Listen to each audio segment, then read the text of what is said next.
जय हिंद फ्रेंड्स। गुरुदेव भगवान की चरणों में सादर प्रणाम, सादर नमन। धर्म की धारा में आप सभी का स्वागत है। मानव और पशु एक अच्छा जीवन जी सकता है, एक वैभव और शाही जीवन जी सकता है, लेकिन मानव के पास ऑप्शन है भगवान बनने का। भारत देश भगवान बनाने का सूत्र जानता है। भगवान महावीर, भगवान बुद्ध, भगवान कबीरदास जी, भगवान रविदास जी, भगवान गुरु नानक जी, भगवान रामकृष्ण परमहंस जी, जो मन से यात्रा करके चेतना पर पहुंच गया, अनामय पद को पा गया, वो भगवान हो गया। इसमें कौन सी बड़ी बात है? इसीलिए पूरी दुनिया भारत की तरफ भाग कर आती है। थियोसॉफिकल सोसाइटी बनी। मैं बड़ा आश्चर्य हुआ जब मैंने पहली बार पढ़ा। कर्नल ऑलकॉट ने उसे बनाया। कर्नल ऑलकॉट अमेरिकी, मैडम ब्लाटावास्की ने उसे बनाया रशियन। मुझे बड़ा आश्चर्य हुआ कि विदेशियों को क्या जरूरत है थियोसॉफिकल सोसाइटी बनाने की। भारत के पुरातन धर्मों का उद्धार, भारत के धर्मों से क्या लेना देना। फिर Annie Besant time theosophical society का काम बढ़ाने के लिए इंडिया, मद्रास में उन्होंने अपना बेस बनाया। मैं बड़ा आश्चर्य में पड़ा। मैंने कहा भाई तू क्रिश्चियनिटी में सुधार कर, प्रोटेस्टेंट और कैथोलिक में सुधार कर, तो उसको भारत के धर्मों से क्या लेना देना है। लेकिन जब मैंने द्विज का सिद्धांत पढ़ा, ट्वाइस बॉर्न, एक जन्म मां देती है, एक जन्म गुरु देता है। मां जन्म देती है, आपका जीवन इंद्रियों पे शुरू होता है। गुरु जन्म देता है, आपका जीवन चैतन्य पे शुरू होता है। यह है भारत, जिसको भगवान बनाने का सूत्र पता है, और उस सूत्र का नाम है द्विज। इसीलिए मेरा भारत महान, इसीलिए मेरा भारत महान।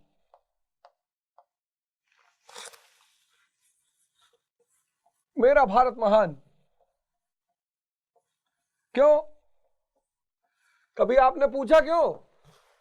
किसी ने नहीं कहा मेरा यूएस महान, मेरा रशिया महान, मेरा जापान महान, मेरा भारत महान। क्यों? इसको भगवान बनाने का सूत्र पता है। इंसान को भगवान कैसे बनाया जाता है इसका सूत्र पता है। क्या है सूत्र? द्विज, ट्वाइस बॉर्न। एक जन्म मां देती है। जब व्यक्ति अपने इंद्रियों पे जीता है, सेंसेस पे,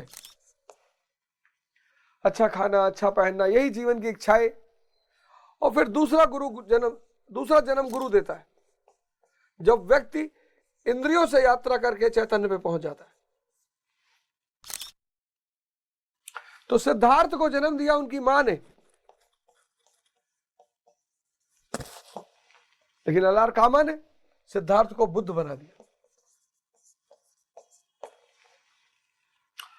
वर्धमान को जन्म दिया उनकी मां ने,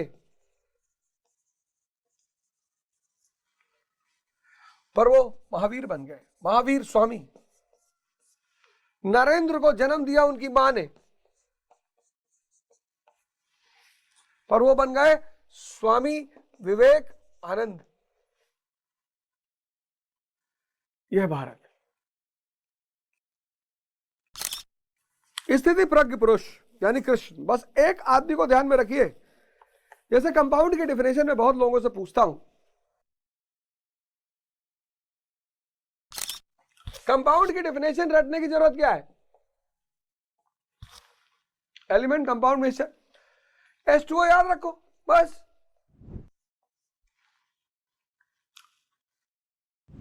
ऐसे स्थिति प्रज्ञ बड़ा प्यारा टर्म है गीता का ये। इसके लिए कृष्ण को याद रखो, श्री कृष्ण। इनके जो लक्षण है वही लक्षण स्थिति प्रज्ञ पुरुष के होते हैं। दुख सुख का प्रभाव नहीं है, शुभ अशुभ से बंधा हुआ नहीं है, इच्छाएं नहीं है। इच्छा इसलिए नहीं है क्योंकि माया गुलामी कर रही है। जो गैलेक्सी चाहेंगे उस गैलेक्सी पे चले जाएंगे। जिसकी जरूरत होगी वो तुरंत हाजिर हो जाएगा। सबसे अमीर अगर कोई दुनिया में होता है, एलन मस्क अमीर थोड़ी है, फिर मैं बार बार नाम ले रहा हूं उसको, एलन मस्क। एलन मस्क पैसा रखा है, इच्छाएं पूरी कर रहा है। हो सकता है इसकी जरूरत शांति हो, उसे मिल ना पा रही हो सकता है इसकी जरूरत नींद हो, इसे मिल ना पा रही हो, आनंद इससे कोसों दूर होगा और इसे फिर जन्म लेना पड़ेगा।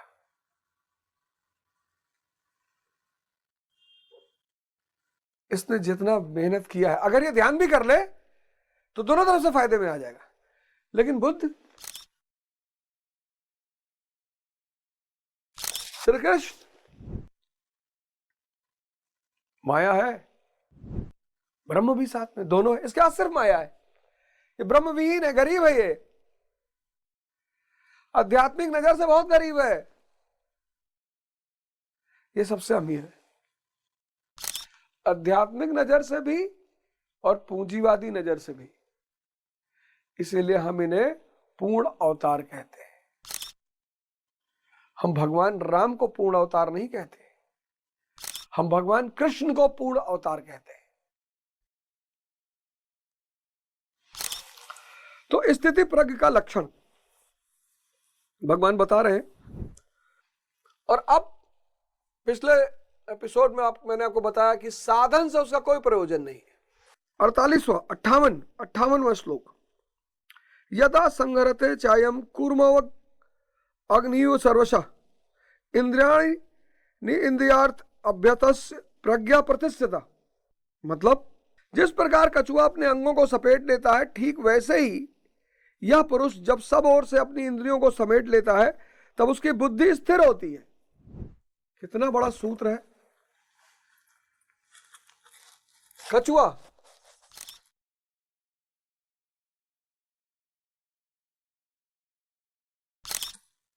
इसको टच करोगे, ये अपने शरीर को अपने खोल के अंदर समेट लेता है। उसी प्रकार जो ज्ञानी पुरुष है, ये अपने शरीर को अंदर समेट लेता है। उसी प्रकार ज्ञानी पुरुष अपनी इंद्रियों को अपने अंदर समेट लेता। बहुत बड़ा कॉन्सेप्ट बताने जा रहा हूं, ध्यान से सुनना। जितने लोग कहते हो मुझे याद नहीं होता, डिस्ट्रैक्शन रहता है, उल्टा सीधा मन करता है, पूरी जिंदगी को बदल के रख देगा आपको। जितने भी लोग डिस्ट्रैक्शन का शिकार है, डिप्रेशन का शिकार है, वो आज इस कॉन्सेप्ट को गौर से सुन लें कि डिस्ट्रैक्शन क्यों और डिस्ट्रैक्शन के साथ डिप्रेशन क्यों।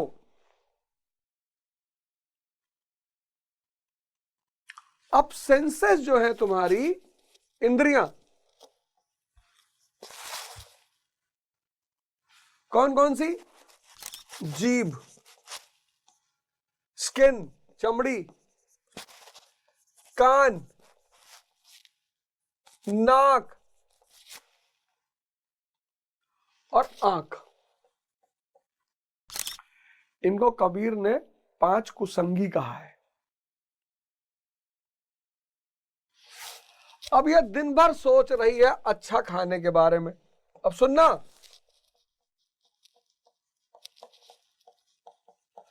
दिन भर ये अच्छा टच, अच्छी अनुभूति,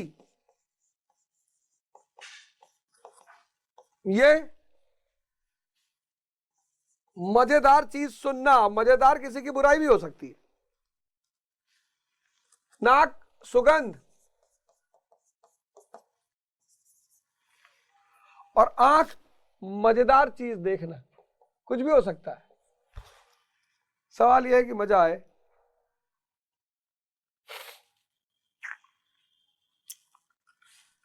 अब ये 5 कुसंगी क्या करते हैं? ये आपकी बुद्धि को उलझा देते हैं।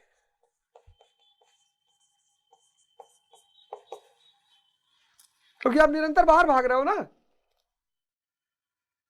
आप इन दरवाजों के द्वारा निरंतर बाहर भाग रहे हो।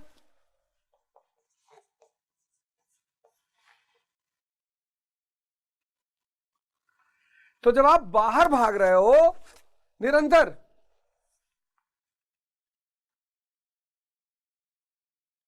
तो बुद्धि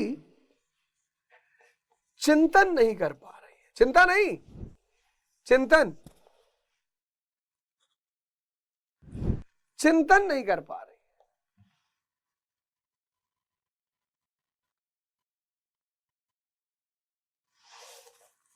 कि अमेरिका राष्ट्र कैसे बना यार, दुनिया में दुख क्यों है यार,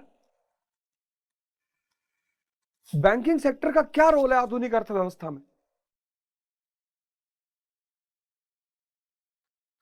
आज के इंसान के जीवन से चिंतन गायब होता जा रहा है।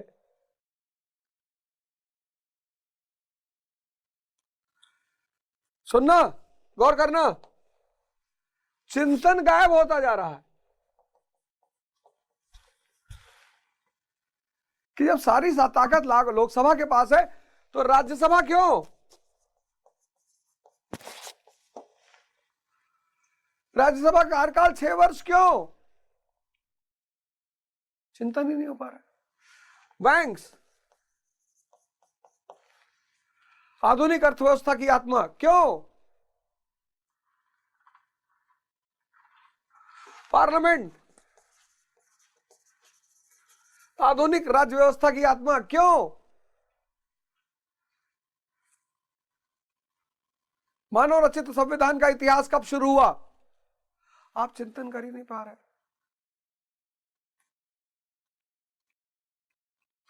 ये डिस्ट्रैक्शन समझ लो, ये डिस्ट्रैक्शन समझ लो आपके जीवन में क्यों है, क्योंकि आप ध्यान नहीं कर रहे हो।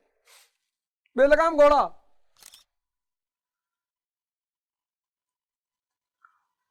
ध्यान नहीं तो विवेक नहीं, विवेक नहीं तो चिंतन नहीं। ये 5 कुसंगी तो दिन भर बीएफ दिखवा रहा बैठ के, ये दिन भर सोशल मीडिया पे बीएफ दिखवा रहा है, ये कह रहा परफ्यूम के टैंक में कूद जाओ, ये दिन भर बुराई सुनवा रहा है। अब तो बुराई सुनने के लिए कहीं जाना ही नहीं, ट्विटर खोल लो। ये बस में लड़की को धक्का मार दिए, ये मोमो,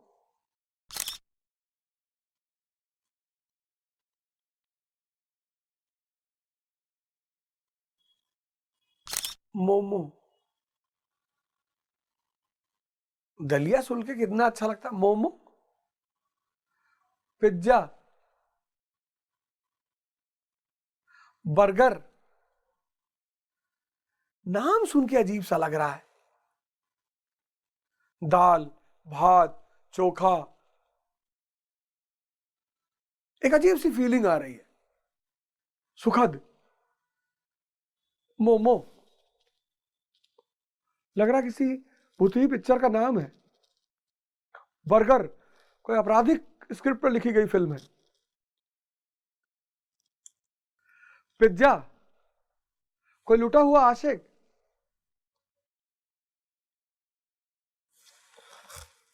ये 5 कुसंगी ध्यान के अभाव में आपको दिन भर नचाए हुए हैं, और चूंकि ये नचाए हुए इसलिए चिंतन नहीं हो पा रहा है। जब चिंतन नहीं हो पा रहा है तो आंतरिक विकास नहीं हो पा रहा है। नो चिंतन, नो आंतरिक विकास, इंटरनल डेवलपमेंट। आंतरिक विकास नहीं हो पा रहा है तो नो उपलब्धि।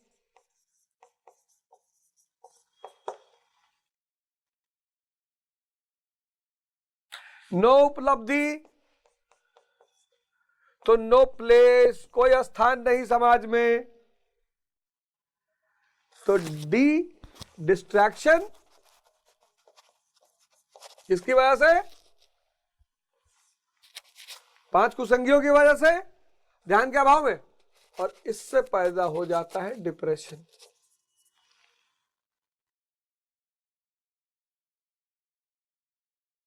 तो ठीक वैसे ही यह पुरुष मतलब स्थिति प्रज्ञ पुरुष सब ओर से अपनी इंद्रियों को समेट लेता है, तब उसकी बुद्धि स्थिर होती है। वाह, यानी बुद्धि स्थिर करने का क्या तरीका है? ध्यान। ध्यान करोगे तो ये सारी इंद्रियां बाहर भागने के बजाय अंदर चली जाएंगी। ध्यान करोगे ये सारी इंद्रियां अंदर की तरफ मुड़ जाएंगी, और जैसे इंद्रियां अंदर की तरफ मुड़ेंगी बुद्धि स्थिर हो जाएगी। यानी वाह, यानी सेंसेस अगर बाहर भाग रही हैं तो बुद्धि अस्थिर, और अगर अंदर भाग रही है तो बुद्धि स्थिर।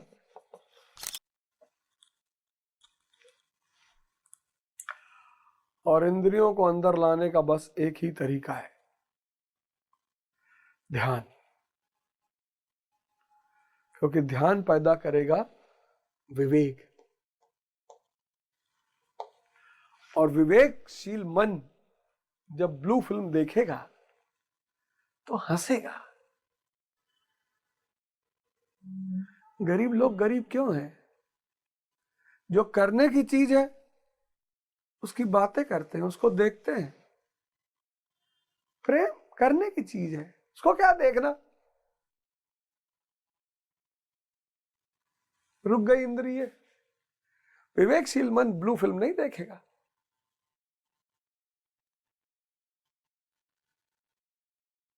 उसको पता है प्रेम करने की चीज है, इसको क्या देखना बे? विवेकशील मन जानता है ठीक है, अच्छे साबुन से नहा लिए, कपड़ा उपड़ा साफ है। विवेकशील कान, बुरा जो देखन मैं चला, बुरा न मिलिया कोई, और जो दिल खोजूं अपना मुझसे बुरा न कोई। कबीर किसी की बुराई नहीं सुन सकते। विवेकशील स्किन, सलाह कितनी बड़ी अभद्रता है यार, जानवर भी ऐसा नहीं करते। और विवेकशील जीभ, दिन में कहीं एक लड्डू खा लिया, ये नहीं 2.5 किलो लड्डू खा गए। ये विवेकशील ध्यान विवेक पैदा करेगा। विवेकशीलता इन पांचों के लिए लगाम का काम करेगी। विवेक क्या है? मन और इंद्रियों की लगाम।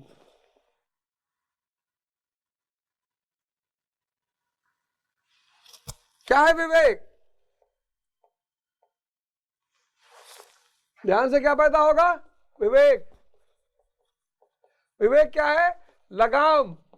किसकी? मन की और इंद्रियों की।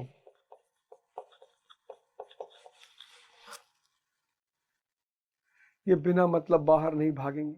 जब ये बिना मतलब बाहर नहीं भागेगी तो बुद्धि स्थिर हो जाएगी, और जब बुद्धि स्थिर हो जाएगी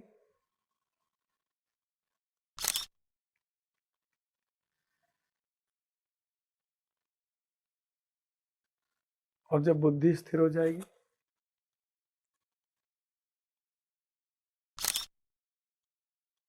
कितना परेशान थे तुम, हैं?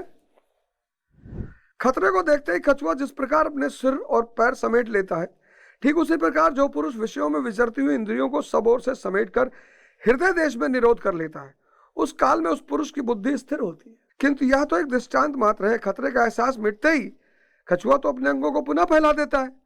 क्या इसी प्रकार स्थिति प्रज्ञ महापुरुष भी विषयों में रस लेने लगता है? नेमिनाथ, जैनों के तीर्थंकर हुए नेमिनाथ, बड़े प्रसिद्ध तीर्थंकर हुए नेमिनाथ, अरिष्टनेमी, ये सब जैनों के तीर्थंकर हैं। जैनों के बड़े प्रसिद्ध तीर्थंकर हैं। भगवान कृष्ण का भाई भी कहा जाता है। तो एक बार मथुरा वृंदावन में आके रुके, शायद वो कहानी है, कहानी इसी सिद्धांत पर आधारित है, सुनिएगा। तो भगवान कृष्ण को पता चला तो उन्होंने राधा जी से कहा कि आप नेमिनाथ जी के लिए भोजन ले जाए और बारिश का समय था।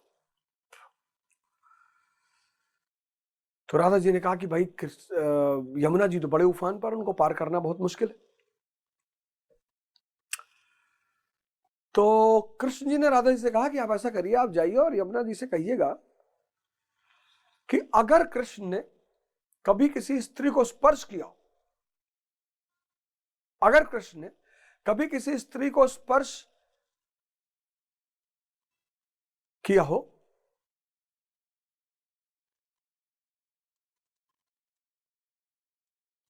अध्यान में, ध्यानहीन होकर, तो मुझे रास्ता मत देना वरना रास्ता दे दो। राधा जी ने कहा ये क्या बात हुई यार। खैर गई और उन्होंने कहा कि भाई वही बात दोहराई कि अगर अध्यान में या ध्यानहीन होकर किसी को स्पर्श किया हो तो मुझे रास्ता ना देना वरना दे दो। तो यमुना जी ने रास्ता दे दिया, वो चली गई उस पार। नेमिनाथ जी को भोजन कराया और 56 प्रकार का भोजन। और राधा जी को लगा ये तो जैन तीर्थंकर है यार, 56 प्रकार का भोजन कर ले गए। खैर उसकी ज्यादा चिंता उनको तब हुई जब उन्हें पता चला कि वो आपा जना अब यमुना जी कैसे रास्ता देंगी। तो नेमिनाथ जी से कहा, तो नेमिनाथ जी ने कहा कि तुम जाओ यमुना से कह देना कि अगर नेमिनाथ ने कभी भोजन वास्तविक रूप से किया हो तो रास्ता ना देना वरना दे दो। अरे राधा जी ने कहा अभी देखा 56 प्रकार का भोजन खाए हो। अरे बोली जाओ कहो तो भाई। गई कहीं, फिर यमुना जी ने रास्ता दे दिया। बड़ा आश्चर्य हुआ राधा जी को कि ये कौन सा खेल है यार, ये कौन सा खेल चल रहा है। आकर उन्होंने भगवान कृष्ण से कहा, प्रभु ने कहा कि जो जागृत है, ज्ञानी है, वो सिर्फ दर्शक है।